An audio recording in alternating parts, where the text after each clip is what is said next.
செங்கல்பட்டு அருகே அரசு பேருந்து கவிழ்ந்து விபத்து ஏற்பட்டிருக்கிறது. பேருந்தில் இருந்தவர்களுக்கு லேசான காயம் ஏற்பட்டிருப்பதாகவும் அவர்கள் தற்போது அரசு மருத்துவமனையில் சிகிச்சைக்காக அனுமதிக்கப்பட்டிருப்பதாகவும் தகவல் வெளியாகியிருக்கிறது.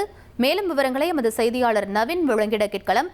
நவீன், இந்த விபத்திற்கான காரணம் என்ன? முதற்கட்ட தகவலை பதிவு பண்ணுங்க.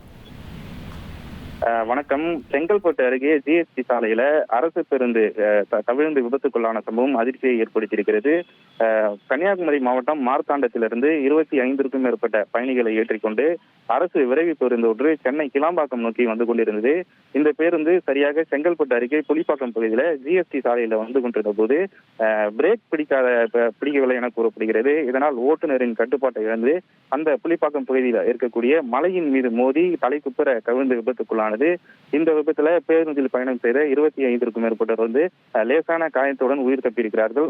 தொடர்ந்து அவர்களை வந்து அங்கு சக வாகன ஓட்டிகள் மீட்டு அவர்களை வந்து செங்கல்பட்டு அரசு மருத்துவமனைக்கு தற்போது அனுப்பி வைத்து அங்கு அவர்களுக்கு காயமடைந்தவர்களுக்கு சிகிச்சை அளிக்கப்பட்டு வருகிறது. இந்த சம்பவம் தொடர்பாக தகவல் அறிந்து வந்த செங்கல்பட்டு போலீசார் இங்கு ஏற்பட்டிருக்கக்கூடிய போக்குவரத்து நெரிசலை சரி செய்யும் பணிகளும் அதே போல குப்புற கவிழ்ந்த பேருந்தை வந்து எடுக்கும் முயற்சியிலும் வந்து ஈடுபட்டிருக்கிறார்கள். இந்த விபத்து காரணமாக இந்த புலிப்பாக்கம் ஜிஎஸ்டி சாலையிலிருந்து ஐயப்பன் கோயில் வரை சுமார் 2 கிலோமீட்டர் தொலைவிற்கு வாகனங்கள் அணிவகுத்து நிற்கின்றன. அதாவது காலையில் வேலைக்கு செல்லக்கூடிய பெரும்பாலானோர் இந்த விபத்தின் காரணமாக போக்குவரத்து நெரிசல் சிக்கி தவித்து வருகிறார்கள். விவரங்களுக்கு நன்றி நவீன். பிரேக் பிடிக்காத காரணத்தினால் செங்கல்பட்டு அருகே அரசு பேருந்து கவிழ்ந்து விபத்திற்கு உள்ளாகி இருக்கிறது. அது தொடர்பான முக்கிய செய்தியை நாம் பார்த்தோம். இனி செல்லும் இடமெல்லாம் செய்தி. தந்தி டிவியின் வாட்ஸ்அப் சேனலை ஃபாலோ பண்ணினா செல்ல இருக்கும் இடமெல்லாம் செய்தி.